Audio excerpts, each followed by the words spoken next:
Vamos entonces a iniciar la segunda sesión sobre el tema de la investigación en las comisiones de verdad, y para ello vamos a tener a tres personas que elaboraron en tres comisiones de verdad de América Latina, una de Centroamérica, otra de la región andina y otra del Cono Sur. Digamos lo interesante porque geográficamente son de tres zonas diversas. Tenemos a Marci Mersky sobre la Comisión de Esclarecimiento Histórico de Guatemala, a Félix Reátegui sobre la Comisión de Verdad y Reconciliación del Perú, y a Judy Rolón sobre la Comisión de Verdad y Justicia del Paraguay. Me han solicitado que modere esta sesión. Son tres comisiones que, la verdad, pude trabajar como consultor y asesor, y en uno laboral, es decir, que conozco también de cerca, digamos, de lo que van a ser las tres exposiciones. En primer lugar, le vamos a dar la palabra a Marci Mersky. Cada uno va a intervenir 20 minutos y vamos a tener 20 minutos finales para las preguntas. Gracias. Gracias, Alejandro. Muy buenos días.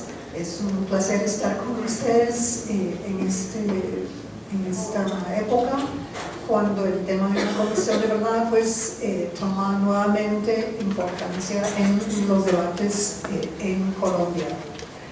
Voy a hablar ahora de la Comisión para el Esclarecimiento Histórico, que, como decía alguien más pues, por la mañana, pues no se llamaba una comisión de verdad, sino realmente de esclarecimiento histórico. Y entre lo que voy a plantear ahora y en la sesión por la tarde sobre el informe, espero que se esclarezca un poco más lo que es una comisión de esclarecimiento histórico, o lo que fue. La CH, le voy a llamar la CH porque así le decíamos siempre, la comisión fue establecida por vía de los acuerdos de paz, es decir, es el resultado de la negociación entre el gobierno de Guatemala en su momento y las fuerzas insurgentes agrupadas en la URNG, en la Unión Revolucionaria Guatemalteca Nacional. Pero aunque ellos negociaron el acuerdo, la idea de una comisión de verdad no fue de quienes la negociaron. Fue más bien idea y logro de un proceso larguísimo llevado principalmente por la sociedad civil guatemalteca. Por lo que planteó Eduardo por la mañana y otros, eso fue realmente un reclamo y un logro desde la sociedad civil. Y estos esfuerzos de la sociedad civil tenían como objetivo central enfrentar y derrotar la negación del Estado, negación de las desapariciones, obra que se decía de hombres desconocidos, negación de las masacres, negaciones de las responsabilidades del Estado en los hechos violentos. Las presiones desde la sociedad civil fueron determinantes para su establecimiento en contra de las resistencias, especialmente del Estado. Y como voy a referirme después, el mandato, sin embargo, no es el mandato que quería la sociedad civil, pero es el mandato que se logró en la mesa. La CH trabajó desde julio de 1997 a febrero de 1999, unos 20 meses en total, y funcionó, debería decir, antes realmente que existieron los famosos estándares, que fue quizá una restricción, un limitante, pero también nos dio mucha posibilidad de creatividad en cómo llevar a cabo el trabajo, ¿verdad? Entonces no teníamos la protección, digamos, de estándares de algún modo, pero sí abrió espacio para la innovación y para la creatividad.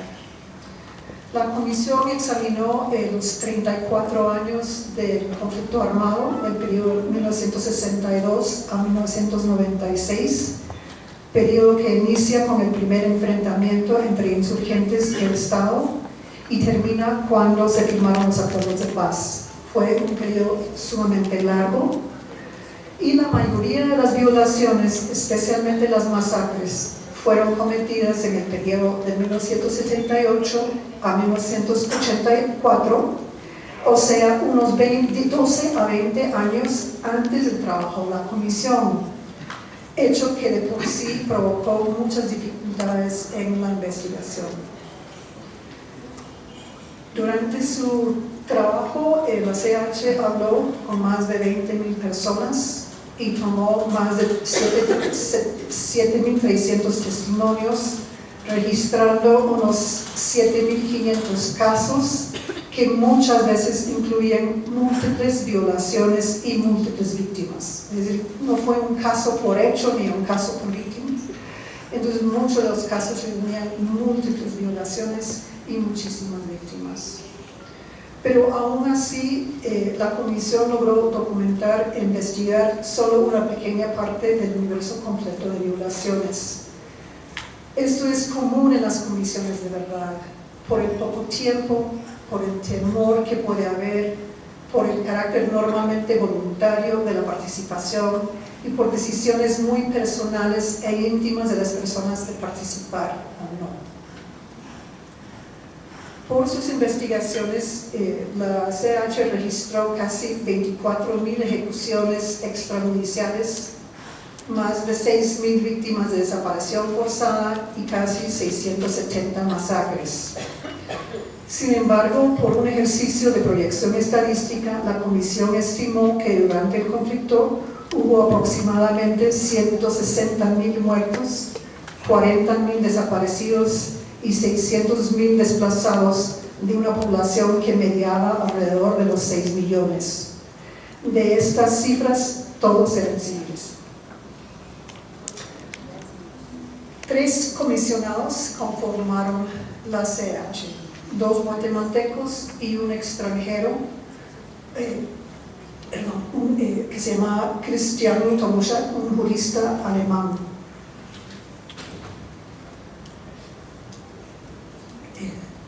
Tomuschat fue nombrado el coordinador de la comisión por el secretario general de Naciones Unidas. Eso fue parte del acuerdo de la negociación, que la ONU nombraría el coordinador de la comisión. Él, a su vez, seleccionó los siguientes 2 miembros. Era una comisión que solo eran 3 comisionados, quizás es de los más pequeñas pues, que ha habido, por lo menos en América Latina, si no me equivoco. Él seleccionó a los otros 2 de listas cortas que se habían preparado, que eran de común acuerdo de las partes, es decir, que el gobierno y la guerrilla estuvieron de acuerdo con los nombres de las listas cortas, que eran realmente 2 o 3 nombres, y entonces Tomuschat toma la decisión final para incorporar. Hubo relativamente poca consulta, pues que va en contra de los estándares. Hubo algo de consulta con los principales dirigentes de organizaciones de sociedad civil, de organizaciones de víctimas, y lo que se logró es realmente que se nombraran a gente de reconocida honestidad intelectual y ética. Y creo que ese es un factor. Eduardo empezó a hablar sobre el tema de los comisionados, y de mis reflexiones sobre experiencias de comisiones, creo que es casi el factor central, quienes conforman la comisión, y eso no se determina en el mandato, se determina en la práctica, como decía. Creo que es la fuente principal, o termina siendo la fuente principal de la credibilidad y de la legitimidad de una comisión, de verdad, lo más importante de todo. En la composición de la comisión se ve el carácter híbrido, es decir, fue nacional e internacional, y se mantuvo esa característica en toda la estructura, con quizá un tercio del equipo del personal era internacional y 2 tercios nacionales. Por la masividad de las violaciones y la necesidad de acercarse a las víctimas, hubo un equipo técnico de hasta 200 que llegó a ser como unas 270 personas en su máxima expresión.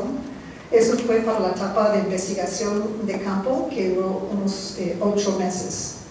Durante estos meses la comisión funcionó de manera descentralizada, mediante 14 oficinas de terreno distribuidas en todo el país.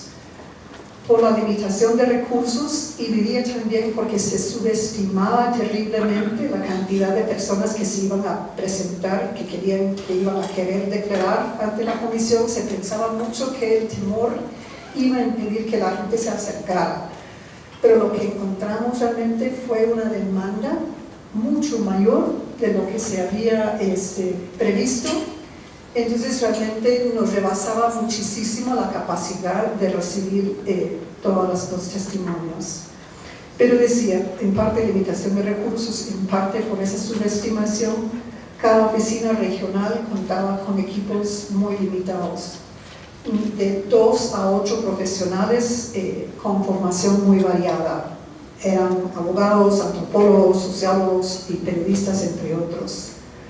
Las oficinas más grandes fueron ubicadas en las zonas que se sabía de antemano habían sido las más golpeadas, o sea, se buscaba concentrar los recursos, los pocos recursos de la comisión en las regiones más afectadas. El trabajo de estos equipos de investigadores consistía en tomar testimonios, que quizá fue el trabajo principal, precisamente por lo que decía, pues que había mucha demanda en la mayoría de las oficinas. Pero también consistía en identificar y entrevistar a otras fuentes calificadas de la región, investigar los casos que se presentaron, revisar documentación pertinente a sus regiones y reconstruir el contexto del conflicto en la región. Nosotros en las oficinas regionales no nos quedábamos en las oficinas, salíamos a las comunidades. No esperábamos en la oficina. Yo creo que fue parte del compromiso de la CH con las víctimas, porque era para facilitar su acceso y su acercamiento a la comisión, porque las víctimas muchas veces no tenían los recursos para viajar. No hubiéramos realmente vetado la posibilidad de participar a muchas víctimas si no nos hubiéramos salido de las oficinas a acercarnos a sus comunidades. A la vez, durante este periodo de investigación de campo, trabajaban otros grupos de investigadores en la sede central, en la base de datos que procesaba una parte de la información que se iba recopilando. Trabajaban también en un centro de documentación y en un equipo especializado en estrategias militares, entre otros. Luego se cerraron las oficinas de campo y el esfuerzo se concentró en el procesamiento de la información y en la redacción del informe en la sede central. Y solo como un dato, diría que el tiempo de hacer el procesamiento y la redacción lleva por lo menos el mismo tiempo que lleva la investigación, o más. Si se tuviera más, mejor, pero mínimamente el mismo tiempo. Quería ahora hablar un poco sobre el mandato y los poderes de la comisión y después vincular esos aspectos a cómo se trabajó en la investigación. El mandato de la CH fue un mandato sumamente escueto y a la vez súper amplio. Más amplio porque es muy escueto. Entonces decía: esclarecer con objetividad, equidad e imparcialidad las violaciones a los derechos humanos y los hechos de violencia que han causado sufrimiento a la población guatemalteca, vinculados con el enfrentamiento armado. No definía cuáles violaciones, sino las violaciones de derechos humanos y hechos de violencia que habían causado sufrimiento a la población guatemalteca. Eso dejaba a los comisionados y al equipo profesional una tarea al inicio de definir, bueno, entonces, cuál es el universo real de violaciones que vamos a atender. Y diría aquí, si ustedes escuchan, habla de violaciones a los derechos humanos y hechos de violencia, y eso es por una decisión realmente con base jurídica en definir que las violaciones de derechos humanos solo se cometen por el Estado. Estamos hablando del año 1999, es la doctrina. Entonces se manejó el concepto de hechos de violencia para recoger los hechos de violencia que habían causado sufrimiento, pues cometidos por la guerrilla, Y jurídicamente lo que se hacía pues se basaba en el derecho internacional humanitario y en las coincidencias, en los principios subyacentes en el derecho internacional de los derechos humanos y el derecho internacional humanitario. Terminaron viendo casi los mismos hechos, pero se mantenía la distinción doctrinaria. Entonces decía, eso fue el primer objetivo de la comisión. El segundo, elaborar un informe con los resultados de las investigaciones y con elementos objetivos de juicio sobre lo acontecido, incluyendo los factores internos y externos. Entonces, además de los hechos, pide también elementos de juicio sobre el conflicto. Y de ahí formular recomendaciones en particular para preservar la memoria de las víctimas, fomentar una cultura de respeto mutuo y observancia de los derechos humanos y para fortalecer el proceso de paz. En esta sesión solo me voy a referir a los primeros dos objetivos porque por la tarde tenemos una sesión donde se habla más del tema de las recomendaciones. Y quería decir también que para hacer ese mandato enorme, la CH contaba con muy limitados poderes, siempre pasa. Podía invitar a las personas a dar su declaración, pero no tenía poderes para requerirlo. Invitaba, pero no tenía ningún poder coercitivo para exigir participación. Podía solicitar documentos oficiales, pero nuevamente no podía requerirlos. Y no podía identificar las responsabilidades individuales, o sea, no podía dar nombres de los supuestos perpetradores aunque tuviera información fidedigna sobre lo mismo.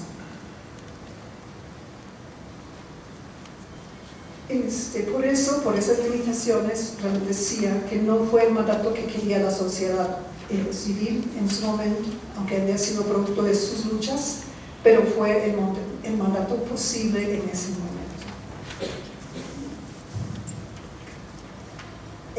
Obviamente no es posible contar todo el proceso de investigación de principio a fin y ahora me dice que solo tengo 5 minutos, pero sí quería dirigirme por lo menos o mencionar 3 más o menos rápidamente, que voy a empezar a hablar más rápido. Una es la que se mencionó en el mandato, pero no es tan sencillo lo que dice la ley necesariamente. Y el primero de esos elementos es la necesidad, la importancia de tener la claridad de qué y para qué. Como decía, mucho está en el mandato, pero siempre requiere de la interpretación cuando se empieza a trabajar. Y entre más claridad sobre ese qué y para qué, mejor se puede llevar la investigación. Segundo punto que quería tomar es cómo se construye la credibilidad de la comisión vía la investigación, o cómo se construyó en el caso guatemalteco. Y si me da tiempo, voy a hablar un poco más sobre las fuentes que usamos en la investigación. A lo mejor no me va a dar tiempo. Pero veremos. Para saber cómo es. Entonces, el primero es la importancia de tener claros los objetivos. Y yo diría que aún más que los objetivos como tales son las preguntas a que se buscan respuestas. ¿Qué es el aporte vía esas respuestas que se busca hacer vía la comisión? ¿Qué es lo que se necesita esclarecer y entender? En Guatemala, era, como decía, el gran problema de la negación del Estado. Y eso, en parte, pues, ¿quién hizo qué a quién?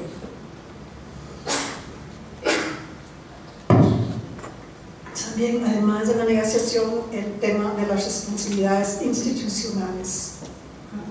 Y el de si habían sido realmente estas violaciones el resultado de políticas pensadas, dirigidas, o si eran los excesos de unos pocos, que era el punto que se decía en ese momento.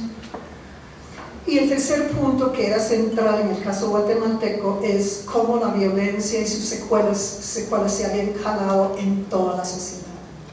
Entonces, no solo sobre las víctimas en sí, aunque sobre las víctimas en sí, sino también cómo había calado en toda la sociedad.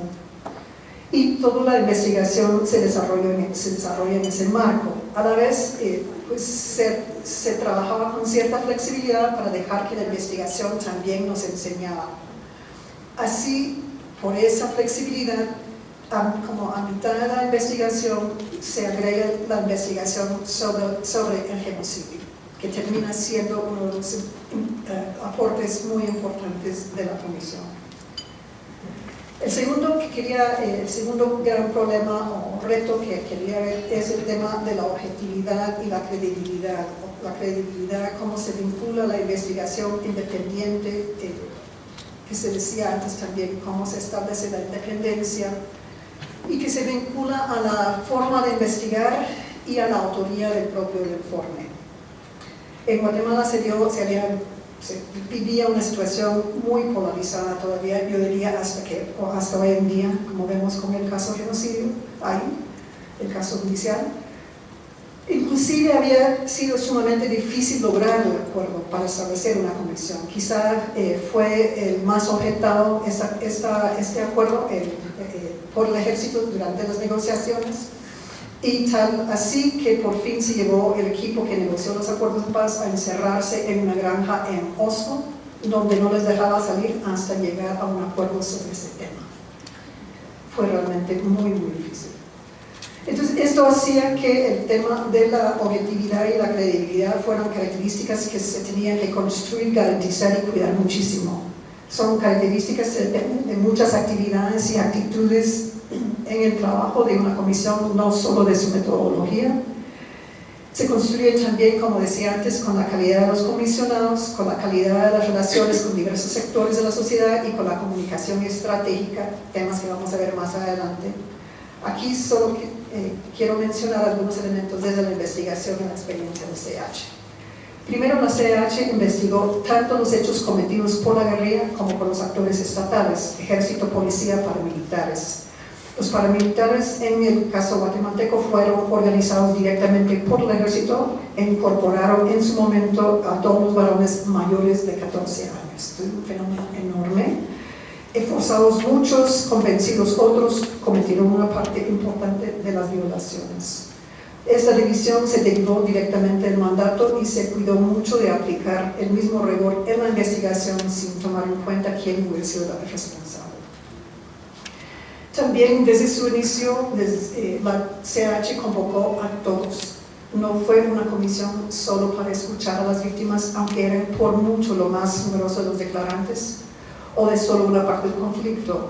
Más bien la comisión invitó a las partes armadas del conflicto, incluyendo a los paramilitares, a las víctimas y sus organizaciones, a las asociaciones empresariales, a grupos de derechos humanos y de sociedad civil, académico y público en general, a prestar sus testimonios y versiones de los hechos, y también nos invitó a compartir con la comisión cualquier documentación, base de datos o demás materiales relevantes para la investigación. Y ese es el tema aquí, es en cuanto a la credibilidad, que nos parecía muy importante en el caso guatemalteco, es que la comisión abrió y registró un caso única exclusivamente sobre la base de una declaración presentada directamente a la comisión y su equipo y luego firmado por el declarante. O sea, no se registraron casos con base en reportes de prensa, ni informes presentados por agrupaciones de derechos humanos, ni por el ejército, ni por las universidades. Aunque recibió bases de datos de otros grupos, no se integraron esas bases de datos a la base de datos que construyó la CH. Entonces, los casos presentados en el informe, la base de datos y sus estadísticas incorporaron solo estos casos presentados. Eso fue una forma de garantizar no solo la consistencia en el tratamiento de los casos, sino en el contexto guatemalteco, fueron esenciales para demostrar la independencia o objetividad de la CH y generar confianza en su credibilidad. Lo voy a dejar ahí, a lo mejor retomo antes.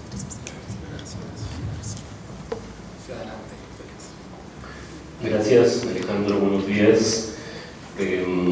Me corresponde tratar en estos 20 minutos la cuestión relativa a cómo fue el proceso de investigación de la Comisión de la Verdad y Reconciliación en el Perú, como es natural y tal como lo acaba de hacer Marcy.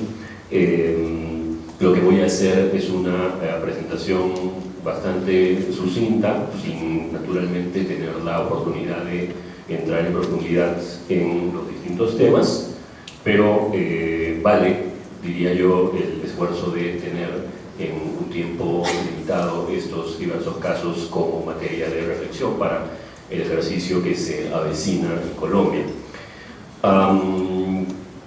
En primer lugar, información, digámoslo así, general, de alguna forma ya ha sido compartida en la mesa anterior por la intervención de Eduardo González sobre el mandato de la Comisión Peruana.